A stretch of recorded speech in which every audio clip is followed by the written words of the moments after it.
Yo,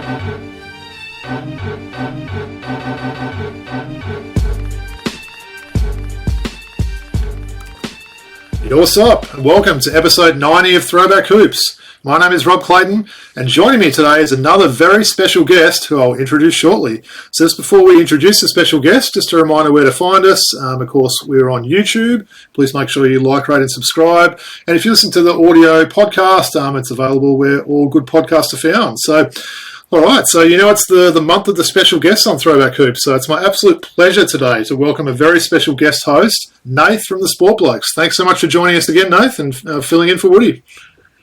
Oh, the pleasure is all mine, Robbie. It's an absolute honour to not only keep Woody's seat warm, but to do so following in the footsteps of Jacinta, who did a fantastic job last week as well. She did do a great job. For the shout out she gave.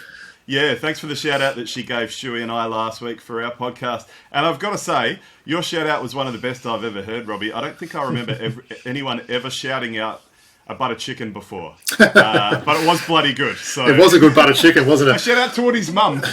Exactly. She made we might as well start there before we get into the jersey sort of side of things. Obviously, you and your co-host Stu were up here. Shout out to the Sport Blokes. We've become really close with you guys over the last few years. But how was your time in Sydney, and how was the party of the century, which was Woody's 40th? Oh, it was fantastic, wasn't it? Unfortunately, we got there a little bit later than we would have liked because of some Uber issues cancelling on us, and so we missed when he referred to us in his speech, which was a bit sad. But other than that, a fantastic night. Had a great chat with you, great chat with Woody, and lots of his mates. Mookie, Nick, Jimmy, in addition to Jacinta. So many great people, and fantastic night. Really well planned. The food was magnificent, as you say. And Sydney, great to be there. I saw Kudos Bankarina. Not in a sporting sense. I went to a Ghost concert on the same trip with my brother, which was great fun too. But nice. Fantastic trip. Great to see your place too, Robbie. What a museum it is. I was about to say, you went to the memorabilia house, so it's the real deal, isn't it? This jersey collection I talk about, the bobbleheads, all the other things like that. So yeah, I've got a pretty kind wife, I think, that lets me keep that collection in the house. I think she's a saint. I think so. Well, look, mate, in honour of you and you being a big Spurs fan, I can see we've got a few Spurs jerseys that we're rocking today. So why don't you take it away and tell us what jersey you're wearing today? Do you want me to jump up and... go on then. Yeah, so sounds good. Describe it while I jump up. So Nath is standing up, rocking the Spurs number 10, Andrew Gay's jersey. Now, that's an absolute beauty, that one. That's definitely a jersey I need to add to my collection there, so... Very impressive, Nath. I know you got that one in your trip here. I'm loving that. Yeah, I did at the store that can't be named. Thanks for the tip on that one, though. But yeah, Stewie and I both went there, and he didn't manage to pick up anything, I don't think. But I managed to pick up this jersey, which was fantastic. And it might be the only time I wear it, because with any luck, I'm hoping one day the great man will sign it for me and I can stick it in a frame. It was obviously on your show a while back now, which was a fantastic episode.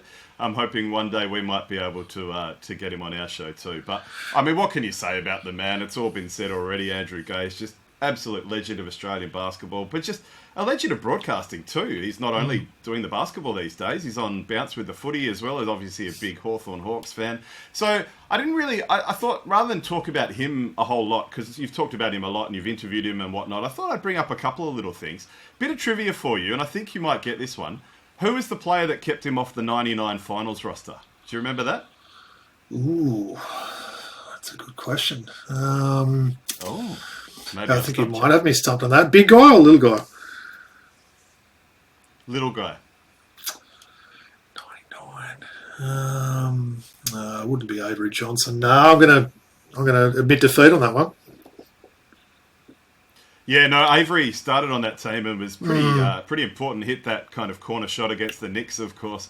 But it was Derek Dial. Now, he's a guy that not many people would remember, but as a Spurs fan, and as an Aussie Spurs fan who was just so excited to see Andrew Gaze on the team, pretty disappointed that he was the player that left him off the playoff roster. Because from memory, I don't think he even wore a Spurs jersey again after that season. So it would have been really great if Gazy had actually made the court. But he did get a ring, unlike what happens here in the AFL Grand Final. We watched that over in Sydney at one of the local pubs there too. So yeah, that's the the trivia. I thought you might get that one. But yeah, so I've been a Spurs fan since 1992. Funnily enough, Mookie's been a Blazers fan, where I saw him at Woody's party there for the same amount of time. So it was interesting sharing notes with him.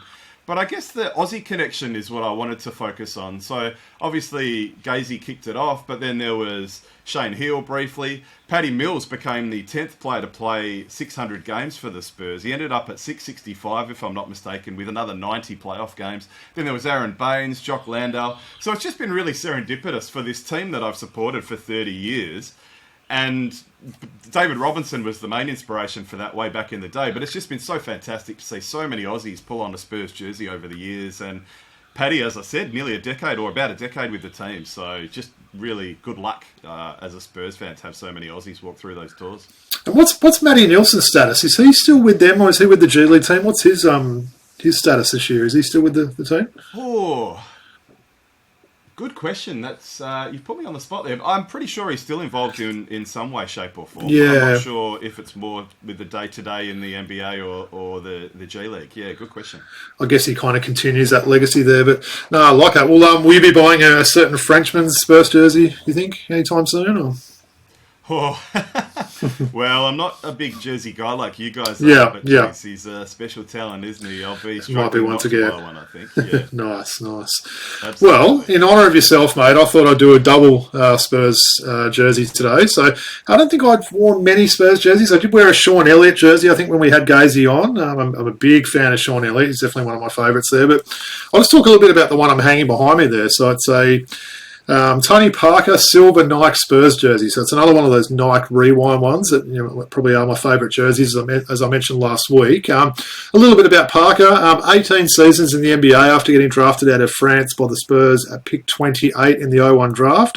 Look, he had an amazing career, didn't he? Regarded as one of the greatest ever Spurs, helping them win 4 championships as well as a Finals MVP in 2007.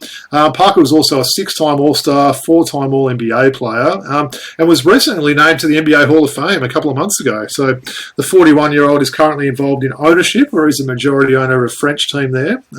Before I talk about the one I'm wearing, what were your memories of the Frenchman there? Yeah, look, I'll be honest, he wasn't kind of the top of the list as far as my favourite players were concerned, but geez, he was a bloody good one, and we wouldn't have won those championships without him. As you said, key part of that team that beat Cleveland in 07 when he was the Finals MVP. The Spurs have managed to share around the Finals MVP a little bit in the championship years. But yeah, just an integral piece of the team. Nearly traded for Jason Kidd early in his career. Glad that didn't happen, because who knows the butterfly effects there. But yeah, just a tremendous player. Absolutely deserves to be in the Hall of Fame. And bit of a shame that he didn't finish his career with us, but you can understand why players would want to keep going, and obviously finished up at the Hornets there. It looked really weird, didn't it, seeing him in a different uniform to finish it off. It kind of goes down with some of the ones that Woods and I have spoken, like Patrick Ewing in Sonics uniforms and Akeem in Toronto uniforms and stuff like that. It just kind of doesn't seem right seeing him like that. But it was a bit like that with Dominique for me when he sort of bounced around, and obviously he played with the Spurs as well. Just strange seeing him in some of those random jerseys. So, well, look, I'll just quickly stand up and show you the one I'm rocking today. So I know you picked it at the start, just from the old school jersey and the font, but I'll just quickly stand up. Maybe you can talk to the people that are listening to the audio just what this one is, and I'll talk a little bit about this guy. Yeah, so Robbie's rocking the Iceman, George Gervin, 44, San Antonio. He had kept the number out of screen view, but I knew straight away from the typeface that it was the great man. King of the finger roll, of course. Yeah. And going back to what you mentioned with Dominique as well, the Spurs always had this great knack of picking up players from other teams that I loved. Kevin Willis was another Hawk, was one of my favourite players. But yeah, George Gervin, obviously, I'm too young to appreciate seeing anything but highlights. But man, he can play. He sure could. A little bit about this guy. You may have noticed, Nath, it's a special nickname jersey. So it's actually got Iceman on the back instead of Gervin, which I really like. I've got another one of these similar ones. I've got a Chuck Person one where it's Rifleman on the back. But yeah, it's Iceman. My daughter thought that was pretty random to see that on the back. And it's not anything to do with the Top Gun movies, of course. But look, a little bit about Gervin. And like you said, Nath, it probably is a little bit ahead of, probably a lot of people that listen to the show. He was, a player that was in the 70s and 80s. But a little bit about him just so people can get familiar with the Iceman. So Look, 14 seasons during his time in the ABA and NBA, finished with a career scoring average in the NBA of 26.2 points. So the guy was an absolute walking bucket. So drafted out of Eastern Michigan by the Suns at pick 40 in the 74 draft. So you could say that was a pretty solid pick there. Look, he played in the CBA and the ABA, as well as the majority of his years with the Spurs, before finishing off playing in Europe. So some really impressive NBA accolades, I know. So 9-time NBA All-Star, 1-time All-Star MVP, 7-time All-NBA, 4-time scoring champ. So pretty impressive resume there. So Iceman's currently 71. He does a lot of charity work in the San Antonio area. So, yeah, a little bit of a trip down memory lane and talking about that. Woods will know I love putting people on the spot here, Nath. So I realised when I was looking at that, there's 10 Spurs players that have had their jerseys retired now. So probably giving you a clue with 2 of those tonight. But can you name the 10 players from the Spurs that have had their jerseys retired? Oh, Robbie. Hey, and I know if you were doing this with your editing, you'd have the do-do and the other noise. I don't have those things there. I like how you do that, babe. Yeah. Yeah, we do love a bit of trivia without notice on our show, so it's only right that you did it to me as well. I was going to say, if I'm not mistaken, he finished his career with the Bulls. He did, yeah. So we were talking about Tony leaving. Yeah, players, they do move around, particularly at the end. So it's good to have that veteran presence as well, I guess, on some teams. But okay, Spurs retirements. Well, we'll get through the easy ones. Robinson, Duncan, Parker, Ginobili, Bowen, Gervin. Yep. That's a pretty solid start. Yep. 4 to go. Two of them we've mentioned their name. Johnny. Oh, hang on. You're close. I think I know what you're going to say there. Johnny Moore, yep. Yep, Johnny Moore. Yep. Paul Silas. Not Paul Silas, another Silas. Sorry, Paul. I always get his name wrong.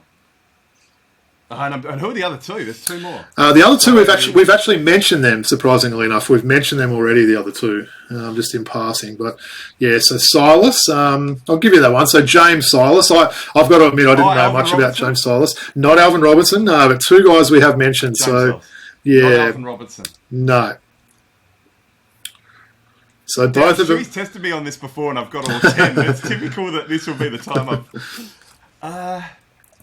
Oh, man. Both of them would have been on that team in 99 when Gazy wasn't there. So Avery Johnson and Sean Elliott. So, yeah. Of course. That's the 10 there. So pretty impressive 10 there. It makes you wonder who'll be the next one, right? So I think we might be waiting a while to see who that next one is. Will it be Wemby? Will there be, will Keldon Johnson blow up over the next 6 years? And it might be him. You never know. I don't think so, but you never know, right? But people have talked about Patty Mills, though, right? School of thought.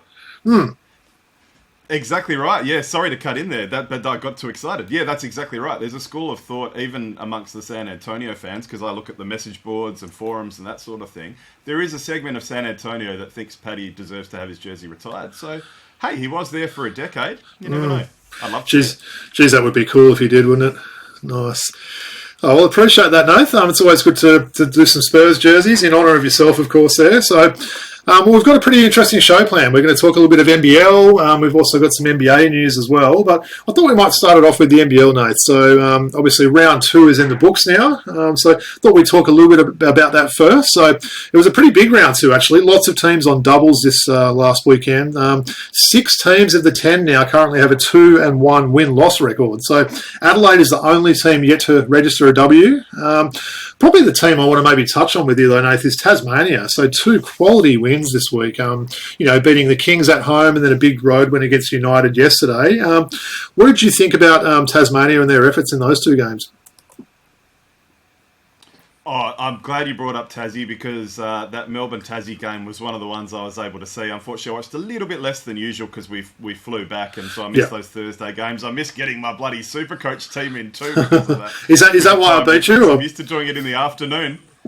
Probably. Well, because I didn't get to change my captain. I didn't get to change anything. Because I'm used to doing it around 4:30 Perth time, but 4:30 in the East is very different in the New Zealand game. Anyway, but yeah, no, fantastic effort. Massive fan of Milton Doyle. I definitely would have made him my captain had I had an opportunity to change it because he is in my team. He was my vice captain last week. 27-14 in the fourth quarter to outscore them was just a tremendous effort. I believe they were down by as much as 13 in the fourth in that game. So much poise, so cool and calm under pressure, as Liam said in the commentary. I'm a massive fan of this team, and if I'm not mistaken, Derek Rucker now thinks they're favourites. I think a few people have been saying that these last few days. I saw Jack Heveron's pretty high on him as well. It was an interesting one for me. I watched pretty much the first 3 quarters live and then had to go out and do a bit of a walk in the afternoon. So I kind of just pressed pause on the Foxtel coverage and came home. And look, I was not expecting that, especially once Melbourne got it up 13. Look, Doyle just took over, didn't he, in the fourth? 14 points. Seems to really be shooting the 3 well this year. He hit another 5 threes in this game. I'm a big fan of McVeigh as well. I thought he came up pretty big in that fourth quarter as well. And, Jordan Crawford as well. He really sort of got him going early in the game. And then it was, the Doyle and McVeigh sort of show later on there. But, I mean, that's pretty impressive for them, right? They lost that first game on the road to Perth and they can, beat the Kings and Melbourne, who a lot of people, are sort of tipping to make that grand final there. So, yeah, look out for Tasmania, I think. They've got the first game of the round this week, which we'll talk about soon. But another team I wanted to talk about, and something that happened in the Sunshine Stoush, as they like to call it there, that was angry Aaron Baines. So I wanted to see what your thoughts were about that. At the time of recording, so I should say it's Monday the 9th of October, so there hasn't been any sanctions handed down by the NBL, but I'm hearing reports that Brisbane are really upset with Cairns coach Aaron Ford, saying that he perhaps escalated things down in the tunnels there. So did you get a chance to look at that, Nathan? If so, what were your thoughts? Yeah, I didn't get to see the game. I watched the extended highlights and I saw the kind of argy-bargy that was kind of captured on screen. I think they tried to maybe avoid including it in some highlights clips and this, that and the other, but I did manage to get my hands on some of the footage at least. Yeah, very disappointing, wasn't it? A bit out of character for Bainesy. Obviously, he does wear his heart on his sleeve and he is a tough physical player, but just the look in his eyes, there was definitely some white line fever there, wasn't there? Really disappointing. Maybe less media coverage than I would have expected, I guess, with the Cricket World Cup going on. There's a lot of stuff going on at the moment, the AFL trade period, so maybe it didn't make the news as it might have otherwise. But, yeah, not fantastic for the league, and there's still some detail. There's a lot of details I feel like I'm missing, so I'm reluctant to to say too much. But what I have seen, it's disappointing, and hopefully that they can kind of come to somewhat of a just conclusion, because I think Brisbane have looked better, haven't they? And Sobey, wow, he's looked fantastic. He's really come out well. As they finally they've finally got a bit of momentum, and it's just a shame that this might kind of 2 steps forward, 3 steps back, maybe a little bit. No, that's true. And look, I think they've probably got to look into it with both players exiting the same side of the court. I mean, that's a bit old school, isn't it? Surely you can have some sort of, facility in your stadium there where 2 teams go different ways to get to the tunnel there. So I think that's probably where the problems were there. But no, you're right. Brisbane has been impressive. Look, McDaniel's been really impressive this year. Sobey's just, having a blinder. He'd almost be, him and Milton Doyle, I'd say, would probably be the 2 MVP favourites so far after just a couple of weeks there. But it'll be interesting to see what happens there. I'll probably be surprised if there's any suspensions there. We know Cairns are actually, they've already flown to America for these games they're doing there, so they'll probably wait to hear what happens there. But I'm sure we might just get some sort of fine or something there. And probably lastly with the round 2 games there, Nate. So we saw the 36ers drop to 0-4. Probably surprisingly as well, we saw Southeast Phoenix dropping to 1-3. So those 2 teams down the bottom. Personally, I think Adelaide weren't too bad in those 2 games there. So they gave Perth a decent run, I thought, on that game on Friday night. And they were competitive against Sydney. I think that probably eventually Sydney had a bit too much class there. But any concerns maybe with Southeast? I mean, I think everyone was expecting Adelaide to be down the bottom. But what about Southeast? Any concerns with them? Well, obviously the Tyler Cook injury on top of their existing injuries and he himself being an injury replacement. By the way, how good is Big Sauce Williams in commentary? He's good, isn't he? Gotta love that guy. He is just so good. He's so good for this league, so good for this country even. He's promoting our country. It's just fantastic. But yeah, it makes the Wildcats' loss to Southeast Melbourne sting a little bit more, doesn't it, Robbie? We had the pleasure of watching it with you at your place. And as I said to you, when was the last time you watched the Wildcats game up with someone other than your folks who was a fan? But I would worry a little if I were the Phoenix, yeah. Yeah, it's the sort of league, isn't it? I think, you're 1-3. If they say win one of their next three, for example, and they're really behind the eight ball there. I think it's going to be competitive, as I think a lot of people are expecting there. And I think, some of these early rounds will really shape things with the teams that make the play-ins there. So, well, on that note, maybe we'll do a quick preview of round three. Woody told me, so by the way, we didn't play Where Is Woody at the start of the show, Nath. So he's actually in London at the moment.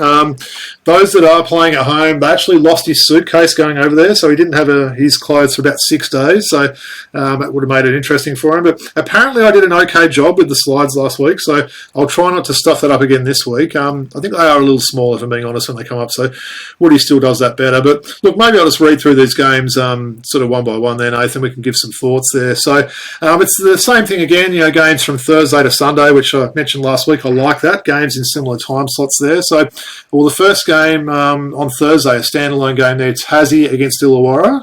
What are you thinking about that one? Well, Illawarra have been competitive, haven't they? And I guess if they're hosting, this is a bit of a danger game for Tassie, but you'd have to give the chocolates to the Jackies because they've just looked so good. And as I said, their poise and their just ability to execute down the stretch in pressure is just really impressive. And, I mean, we've talked on our show about our love for Scott Roth. Just well coached, great culture, just a really fantastic team. No, well said. Yeah, I'll take Tassie in that one. I think that could be a decent game. I've got to say, Illawarra is probably the one team I haven't had a real chance to totally watch their games there, so I will be tuning into that one on Thursday. But yeah, I'll say Tassie for that. Then we've got a double header on Friday. We've got Brisbane against Sydney. Look, I'll talk a little bit about that one. We'll see. Obviously, this is a bit of a test for Brisbane playing another one of the really good teams in the comp. Look, I think Sydney are getting it together pretty well. It's pretty scary to think they've still got DJ Hogue to add to that team there, but I'll say Sydney could win that one, maybe reasonably easy. Any differences there on that one for you? Are they the home team there, Robbie? Yeah, Brisbane at home. Yeah, Brisbane at home. Yeah. Brisbane are the home team, right? Yeah. Okay, yeah. It was interesting, wasn't it? This round, there's a lot of teams playing both home and away this round. Yeah, you're right. You're which right. I found quite interesting. Yeah, Sydney being one of them. The Wildcats are another one, for example. Yeah, look, even though Brizzy are at home, you have to assume that Bainesy won't be playing, and so on that basis alone, you've got to go with the Kings, I think. I've been interested to see Denzel Valentine playmaking more than I expected him to. Hey, he's playing that kind of point forward role a bit more than I expected. Yeah, he's certainly getting a lot of usage there. I was kind of watching him quite closely in that game on Sunday, mainly because I had him as captain in my Supercoach team. I'm liking some of the playmaking. I do think he's forcing perhaps the three-point shot a little bit too much there, but I think he's probably just getting used to the way the game's being played there. But look, I'll be going to that game on Sunday. Looking forward to see him in the flesh. Obviously, an NBA veteran there. Well, this, a couple of big games here for the Wildcats, but none bigger than this one. So the normal Friday night, 9:30 in the Eastern State time there. It'll be 6:30 for you over in Perth. So Perth taking on United. So, what are your thoughts on that one? Well, normally I wouldn't tip against Perth at home, but Melbourne have just been so good over here lately, haven't they? I can't remember the record, but I feel like they've won nearly every time they've come here the last few years. It's a real danger game. And look, I'll be honest, Perth could very easily be 0-3. I don't know if you agree with that. I think we were a bit lucky against Tassie and Adelaide. Yeah, Tassie and Adelaide, we kind of shut up shop a little bit too early, I think, there. But well, the big question I'm wondering for this one, though, will the home crowd boo Luke Travers? What's your tip for that one? Good point. I didn't even think of that. Look, I would like to hope that they wouldn't, but I can understand if they do, and it's not unusual for sporting crowds. I completely understand why he left. I was kind of singing his praises quite early. And kind of the logic behind it was, okay, he's been drafted now. Clearly the NBL isn't his final destination. It makes sense to fly to the other side of the country, remove the umbilical cord a little bit metaphorically, not, further away from the parents, and I guess some of the... It's easy to let people look after you when you're in your hometown. So I personally would never be booing him. Yeah. And look, I don't have a problem with good-hearted booing, because people want to see him in a Wildcats jersey. And he's looking even better this season too, hasn't he? He seems to have improved again in the off-season. He is. Well, hopefully they can remember the good things he did for us as well. But look, I'm obviously a West Coast fan, as you know, Nath. We know they're a pretty good team at booing, so we'll be interested to see if the Wildcats can sort of do the same sort of thing there. All right, well, that takes us to the... Perfect, Robbie. No, that's true. Well, that takes us to the Saturday games there, so another double header there. So Adelaide taking on Illawarra, so the two-game road trip for Illawarra there. So, look, a big game for Adelaide. You don't want to go 0-5, do you, in a 28-game season? So I'm going to say Adelaide might actually get up and win this one. As we mentioned, they've been pretty competitive. We saw Kel actually hit a few shots on the weekend. Wiley's been pretty decent. So I think Adelaide might get up for that one. So probably don't need to talk about that one too much. But the next one, another interesting one, I think, though, we've got the South East Melbourne Phoenix taking on Tassie. So, again, pretty big game for the Phoenix here. They do not want to drop to 1-4 here. At home against Tassie. So Tassie certainly getting a few games this round. What's your thoughts on that game? It's interesting that these are grouped together, Robbie, because I think both Adelaide and the Phoenix are both absolutely desperate for wins. They definitely need them. Yeah. I can't remember if you guys talked about it. I know it's been doing the rounds a bit. I still don't understand why Daniel Johnson couldn't get another contract, even if he got... Yeah. I thought that was a weird one for me, and Adelaide have had import issues leading into seasons in consecutive seasons. But in spite of that, I saw today on Twitter, because I refuse to call it X, that John Casey said that they've got a record for members, 6,000 members. So that's really good to see, in spite of the tough times.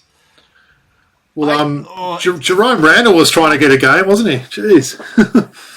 Yeah, that was funny, wasn't it? It was a bit strange. Hard, both when they interview him. Yeah, they were interviewing him on the side of the court, and also on Twitter he's campaigning hard too. I don't think it's going to happen for him. No. But, if Cook's not playing, that's going to be tough. If Cook's playing, you'd think that the Phoenix at home, Tassie having already played a game, then I would probably pick the Phoenix. I think Cook is the key piece there. Yeah, good call. I should mention as well for this round 3, so obviously Cairns aren't in action for the next 2 weeks. New Zealand also don't have a game this week.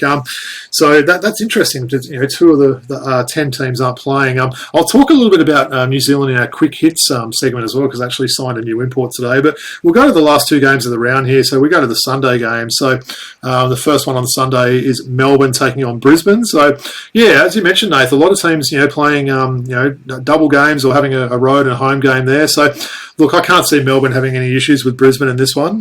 They'll probably be pretty hungry after the Friday game in Perth, depending on what happens there, but I'll pick Melbourne for that. But look, maybe let's spend a minute or so talking about this last game here. So, if Woody was here on the show, we'd probably be giving each other some stick right now. So it's the annual Kings and Wildcats game. So Wildcats play 2 games here every season. It's going to be really strange going to this one without Woody this week. It's been a bit of a family tradition. My mum and dad come along, and my daughter and me and Woody go, and we'll wear red, and Woody wears all his Kings stuff, and we give each other some stick there. But no, looking forward to get to it. Looking forward to see a bit of a different Wildcats team as well. Guys like Jordan Usher, Alex Sarr, Ben Henschel, who I've mentioned on the show. I'm a big fan of there and looking forward to see him. But look, I'm obviously going to put the homer hat on and say Perth will win this one, but I can see it being probably the match of the round. But yeah, what are your thoughts on that game? Well, if I can be a naughty guest and say briefly with the Melbourne game previously, Rob Lowe. I mean, they're even getting production out of their injury replacements. It's just incredible. Like, they're scary good. But look, big danger for the Wildcats to go 0-2 this weekend. You wouldn't be surprised if they went 0-2 or 2-0 or 1-1. I think anything could happen. Henschel came back to earth a little bit, didn't he? Which is to be expected, obviously, after breaking the record for a young Aussie in the league. Alexander Sarr, man. Like, I've been singing his praises from before day one. I was very early on that bandwagon.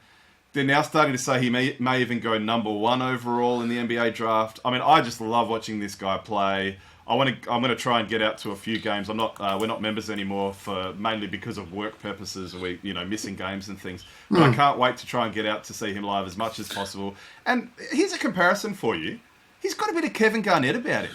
I'm not saying he's going to be as good as Kevin Garnett, but just the way, like, his frame, even the way he moves, the way he shoots, like, there's a lot of mannerisms and a lot of body language that's really similar to Kevin Garnett. And just the thing for Sarr, his defensive just instincts are off the chain. You cannot teach that stuff. He's got just perfect defensive just intelligence. Yeah. And I think that's going to hold him in really good stead. And I think the Wildcats, I think at times the offense will be an issue, but defensively this team will be there or thereabouts because of guys like Sarr. And, oh man, we're just so lucky to have him. I feel like every time he's come on these games so far, he's had a block shot maybe within 30 seconds of coming on the court, which is quite funny. And obviously guys are taking it to him as well. But no, I'm really looking forward to see someone like him because, as you mentioned, this is a potential, number one or at least a top, 5 draft pick at least next year. So really looking forward to seeing him in the flesh. And yeah, just encourage everyone to, watch all these NBL games. If you can't get to a game in person, obviously, watch it on Foxtel, the NBL app, wherever you sort of watch your games. It's a pretty exciting round, this one, and I'm certainly looking forward to it. So, all right, well, that's probably our little NBL stuff there, Nath. Sure. So, you go. Before you move on, Robbie, I'm pretty sure that the NBL x NBA games are all going to be broadcast as well. So the Taipans will be playing the Wizards on the 11th and the Raptors on the 16th. Good and then call. You might be talking about the Breakers, so I won't steal your thunder there. Yeah, Yeah, they got the Blazers and Jazz as well. Same dates, actually. Yeah. Interesting. No, good call. They'll probably want to be at a reasonably sort of friendly time. No, I'll have to make sure we watch those there. I must admit, NBA preseason is not something I watch a whole lot of. And, there were some games today and, you look at it and some of the, stars are playing 8 minutes and then sitting down sort of thing. But, yeah, you're right. Sort of, watch those. We obviously saw history made last year with Adelaide getting the upset win. It didn't work out too well for them season-wise after that, but they certainly made history there. But well, let's talk a little bit of NBA then, Nath. So the time of recording, look, we're just over 2 weeks until the season starts. I feel like I'm more excited than probably ever. I don't know why, but I'll probably say that each year though. But yeah, a lot of exciting things to look forward to. But I thought we'd start with your team though, the Spurs. So this surely has to be the most optimistic you've been going into a season for quite a few years, right? Yeah, I think it will be a slow build. So obviously after the Robinson and Duncan drafts, Robinson had those 2 years off because of the Navy. But when they did finally start suiting up, the wins went up by a significant, 35-ish wins, like a huge margin. I don't think we'll see that again. Initially, kind of post-draft, heading into the free agency, I thought, we might compete for a play-in spot if we're lucky. But that was kind of contingent on maybe signing a guy like a Brook Lopez or a Austin Reeves, for example. We had the money to sign both. Yeah. Even if we'd managed to get Pirtle again, for example. But clearly the decision's been made. No kind of big free agents. Got rid of campaign, so clearly getting the minutes for the young guys. So I saw that, I think it's Kevin Pelton. Kevin Pelton had his win predictor the machine. On ESPN today. I think it was today, or I saw it today. Yeah, and he had the Spurs dead last. I think that's probably what will happen. They're clearly a slow build. Had there been some differences in the free agency, I would be different. However, my optimism levels are still super, super high. I really like a slow build and a young build. And I really like the idea of this core playing together. Wemby's already looked great. They had over 13,000 people at an open scrimmage there. I mean, he's just such a good dribbler. Yeah. On top of all the other skills he has. So Devin Vassell has just re-signed for a very reasonable price. I think that contract's going to look better and better as the cap goes up. I think he's probably jumped Keldon Johnson. He's got some Kawhi Leonard potential, Devin Vassell. He's very good offensively and very good defensively too. Fantastic two-way player. Yep. Jeremy Sohan, I'm a massive fan of as well. He can play that Draymond Green kind of role. So yeah, I am optimistic, but it's probably a little bit more long-term. I still expect a year or two of pain. But it's growing pain, and that's the main thing, growing pain. So I really look forward to... I haven't had a league pass for a while, I'll be honest. But I will be renewing it this year, and I really look forward to watching as many Spurs games as I can. Well, it's interesting you mentioned Vassell there. I was listening to the latest Low Post episode, Zach Lowe, today. He's really high on Devin Vassell there. He sort of spoke about him for a couple of minutes and was saying he thinks that's going to be an absolute bargain contract that Vassell got there. He's obviously a two-way player there. But the big one for me is kind of looking at their depth chart and everything. It still feels like a couple of those starting 5 positions are maybe up for grabs. Do they start someone like Zach Collins or does Sohan, maybe start at one of those spots there? Is Jones going to be the starting point guard? I have a feeling he may be there. But yeah, I think you're right. They probably needed just that one maybe veteran player they could have signed just to take a little bit of the pressure off guys like Wemby there. So I don't know. In terms of the worst, so did Kevin Pelton say was that the worst team in East or West? Was that his prediction there? Like worst team in the league or? Yeah. So Washington, see, I'd be thinking, like straight away without even really thinking, I would have thought Washington. I'm not quite sure about Detroit with their mismatched team there. But, yeah, I mean, look, the West obviously is pretty loaded there. I mean, I've heard a lot of people even saying the Clippers won't make the playoffs or at all there, so that surprises me. But, yeah, there's not a lot of bad teams in the West, is there? Houston's probably that one other team that they could be. But, Houston's really loaded up in the off-season as well, haven't they, with some of their free agent signings. But, no, well said, though, Nath. Like you said, is the other one, of course. Yeah, true. Well, actually, yeah, that's a good point now, isn't it, Portland there? So I had an NBA fantasy draft yesterday, drafted quite a few of those Portland guys because someone's got to put up numbers on that team, right? So guys like Sharp or, whether it's Scoot or those sort of guys, but someone, and I think, as I mentioned last week, DeAndre Ayton could have a pretty good season for them. So nice. Well, I'll certainly be watching a lot more Spurs as well. It's going to be really interesting to see how Wemby goes. Hopefully his body is up to it there. We know probably Pop may think of some opportunities to rest him there if they're allowed to get away with that there. But no, it'll be interesting. And while we're talking about our teams, Nath, I might actually ask you about Woody and I's team there, the mighty Atlanta Hawks there. So we were talking about, you mentioned, I think, 92 for the Spurs. I think my Hawks fanship, I think it started in about 84, I think it was. So long-suffering fan now. We're nearly talking 40 years there. And, they've just had a couple of conference finals there. And, never got any further than that. They weren't far off in that series, the Eastern Conference Finals in 2015, where they played Cleveland. Actually had a deal with my wife if they won that and made the NBA Finals, I was going to be flying over there, but Cleveland decided to ruin that party and swept us in the Eastern Conference Finals. So that was a little bit rough in that one. Obviously, we saw, recently they had some success losing to Milwaukee there as well. But look, it's probably not an objective opinion if Woody and I talk about Hawks because we're going to put our Homer hats on there. But what's your thoughts on the Hawks? What sort of season do you see them having this year? Well, you're allowed to go okay this year, but hopefully you'll do really terribly the following season because we've got your 2025 unprotected first round.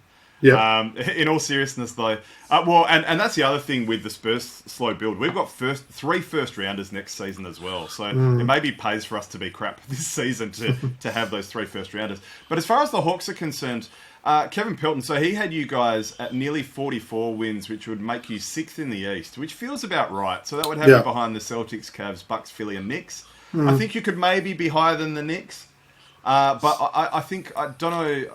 Philly's a wild card, aren't they? I mean, James Harden's situation. Yeah. Could we even see Embiid on the block potentially? I've heard more and more rumours about OKC. I really do think that, and I look forward to talking about this with Stewie when we record in a few days, but I really think OKC need to start pushing their chips into the middle of the table.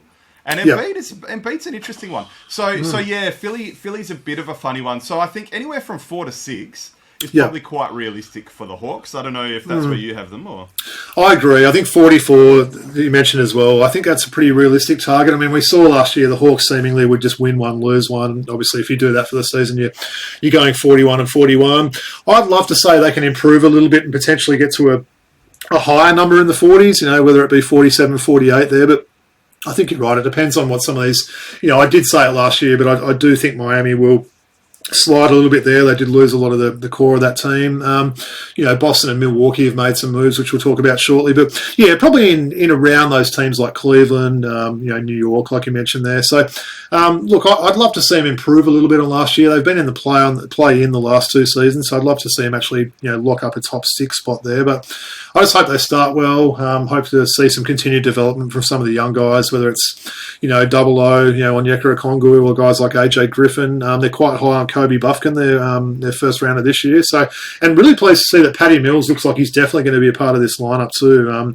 Seen some good things coming out of Atlanta and the training camp there, that they're really set on having him and Wes Matthews as their veteran leaders there. So makes it even more exciting. Woods and I have mentioned this trip we're going on next year. We're going to be seeing 3 Hawks home games. So to see Patty Mills in Atlanta playing for the Hawks, that would be pretty much a dream come true there. So that might be the next jersey I have to get, actually. I'm assuming he'll get the number 8 for the Hawks there, but that might be one I can get. I've got a number 8 Hawks jersey already, but that's the mighty Smitty from the city, Steve Smith. But yeah, it'd be great to see Patty make it there. So, well, no, I appreciate that, Nathan. Yeah, good to get an objective opinion as well, because you're probably not going to get to an objective opinion from Woods and I there. Well, just a couple of things just to sort of wrap up this, I guess, quick hit segment there. So I did tease the New Zealand Breakers and not playing this weekend. So they actually had a really big signing, and I'm not sure if you've seen this one, Nath. It only sort of popped up this afternoon. So Justinian Jessup's going to be out for quite a while with a pelvis injury, I believe. It sounds quite nasty. But they've gone and loaded up and signed Anthony Lamb here. So Anthony Lamb was a pretty important rotation player for the Golden State Warriors last year. So, he averaged 19 minutes a game. So that's absolutely a rotation player there. Averaged 6.5 points, 3.5 boards. So I reckon that's a pretty solid signing for the Breakers. We've seen them get some good imports in the past, but I'm sure you remember, Lamb running around last year. He's got some pretty good hair there as well, Nath. I know you'd be all over that. But, yeah, what's your thoughts on that signing for the Breakers? Well, not only the stats you mentioned, but they're basically his career stats in the NBA too. So 6 points a game, 3.5 rebounds, 1.5 assists in nearly 100 games in the NBA. Yep. So that's you're starting to get a decent sample there. I think he's an upgrade. I think this injury to Jessup is serendipitous. Obviously, you don't wish injury upon anyone. Yeah. And I hope he's okay and everything. But yeah, as far as kind of just looking at it on paper and looking purely at the teams, I think this is kind of an accidental upgrade. So I think this is fantastic for the Breakers, and they're never going to be an easy beat. They never are, and they never will be this season either, I don't think. No, I definitely agree. I think Jessup's a pretty, one-dimensional player, isn't he? He can shoot and he can do that well, but I think someone like Lamb's just going to offer him a whole lot more there and probably be a bit more of a two-way player then. So, yeah, definitely an impressive signing and quite early in the season, so they should be able to, put him back into that rotation and get him sort of, playing well with these guys. Chatham's been a little bit sort of down so far than maybe what I was expecting, but again, they've only played a couple of games. So, yeah, watch this space, obviously, once they're back from the NBA games in New Zealand.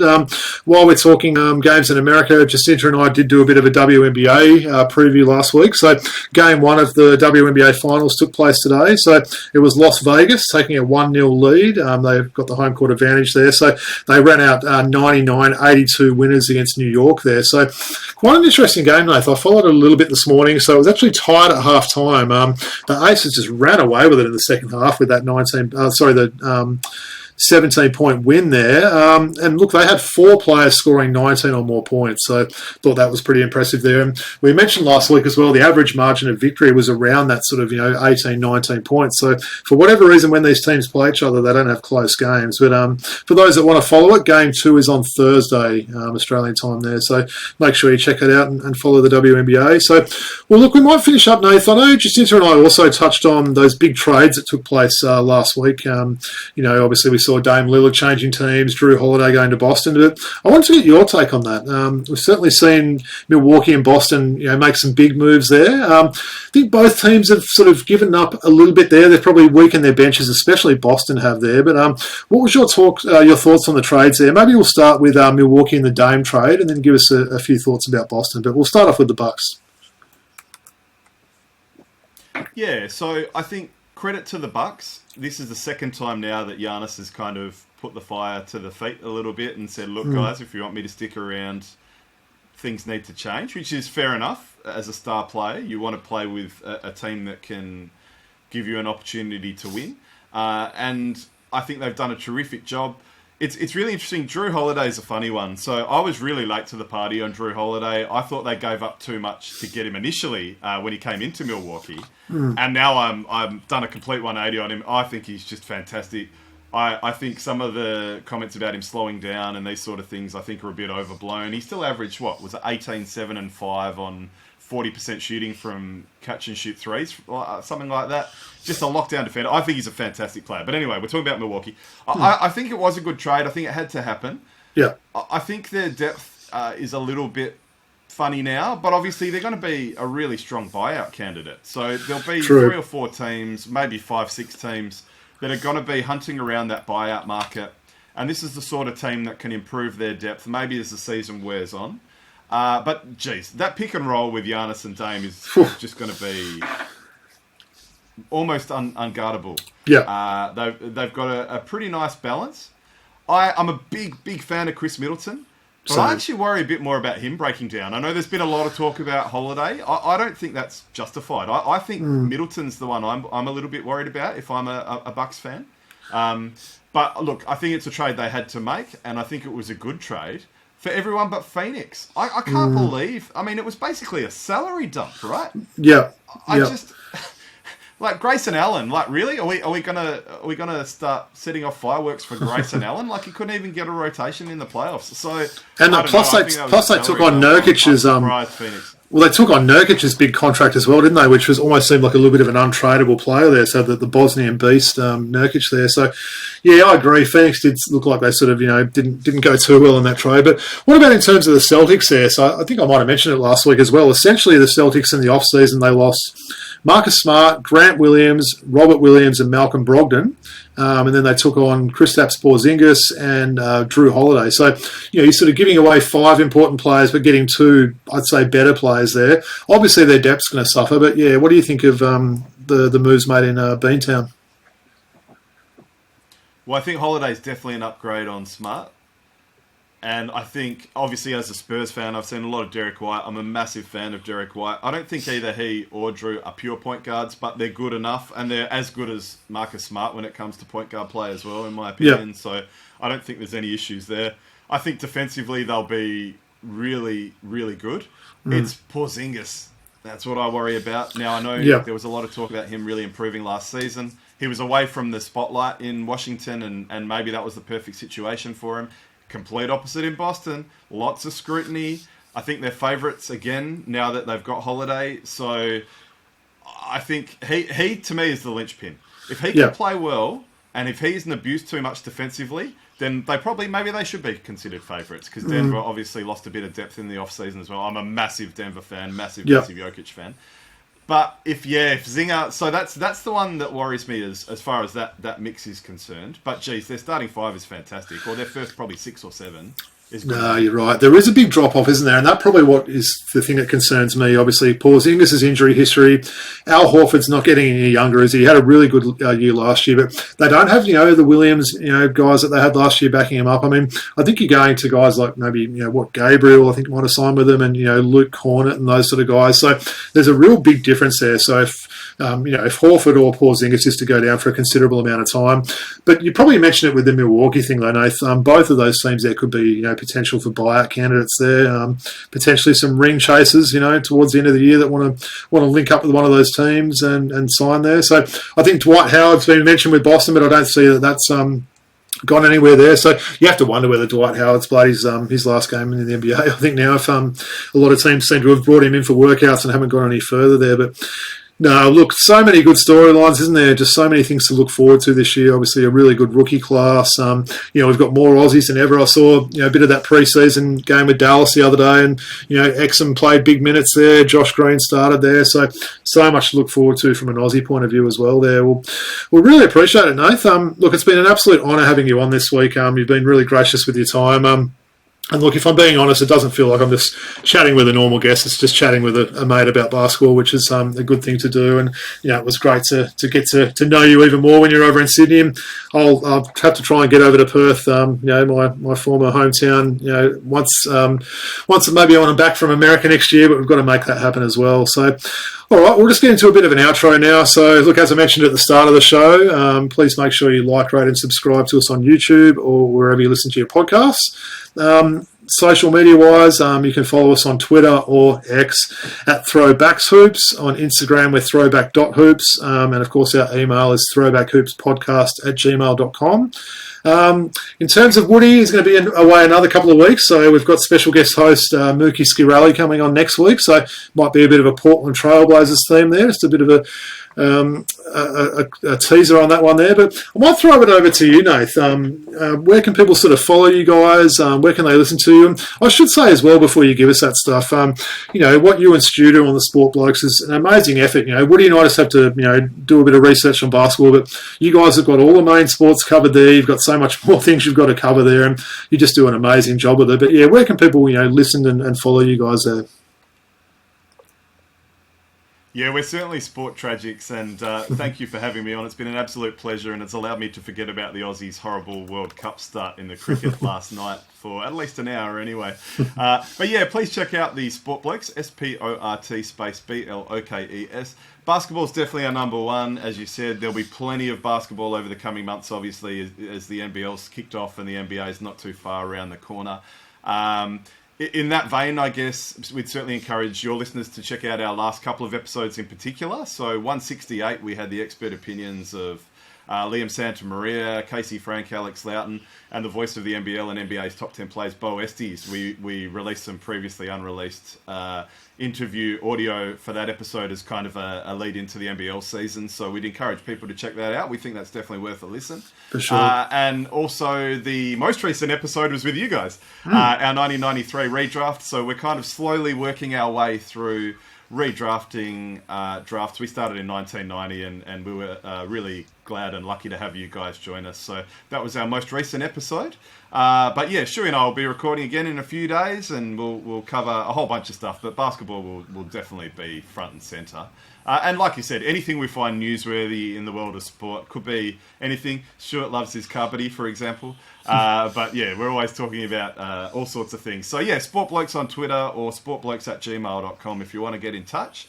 But yeah, I really look forward to hearing Mookie's episode too. We had a chance to talk about the Dame trade at Woody's 40th, but the Drew trade hadn't happened yet at that stage. I think that Portland did really well, and they could still do well. They could move Ayton or Time Lord. I don't think they need to keep both of them. So I think when all said and done, the Dame trade will yield them a lot of pieces. So I really look forward to hearing that episode next week, mate. But yeah, thank you again. It's just been fantastic. No, well said, Nathan. Look, an absolute pleasure having you again. Look, I'm sure Woody and I will love to come back on maybe a future one of those draft episodes. Obviously, once you get some more of those under the belt. But that was really fun doing that. So for people that haven't sort of seen how you guys do it, they start off with 1990, like you said, and you essentially just do a redraft based on what you would pick now. So very interesting to see how the picks compare. Some of those guys that were potential busts, and I think in that last one, Nath, we had Sam Cassell. I think was the second or third pick in the draft. Second, right? He was certainly very high up, and we've found that guys like Bruce Bowen, who was undrafted, lottery. The undrafted guys, A lot changes with the benefit of hindsight. Of course, the benefit of hindsight's always good, isn't it? Spotify playlist. Absolutely, yeah. I've got some Spotify playlists because we do have a lot of episodes that I guess are a bit more time sensitive, but we have some Spotify playlists with the redrafts and the choke specials, guests and collaborations, all that sort of stuff. So yeah, anyone that listens, we really appreciate it, and just so great to be a part of a really thriving basketball podcast community, and just to meet so many of those people at Woody's 40th, and to see you in person, mate, after we've been chatting for about 3 years now. I knew we'd get on like a house on fire. So yeah, just an absolute pleasure. It's been a really, really great week. I really appreciate it, mate. And look, for anyone that's in the Sydney area that wants to come down and say good day, I'll obviously be at the game Sunday afternoon. So, send us a message on social media and I'll come and catch up with you at halftime or something like that. But until next time, though, Nath, really appreciate having us on the show again. I can't get my words right. It's a bit late in Sydney this time, so you forgive me now. But look, it's been an absolute ball having you on the show again. And a big peace out from the Throwback Hoops crew. Peace out. G'day, Woody. Enjoy the cricket, mate. Take it easy, Woods.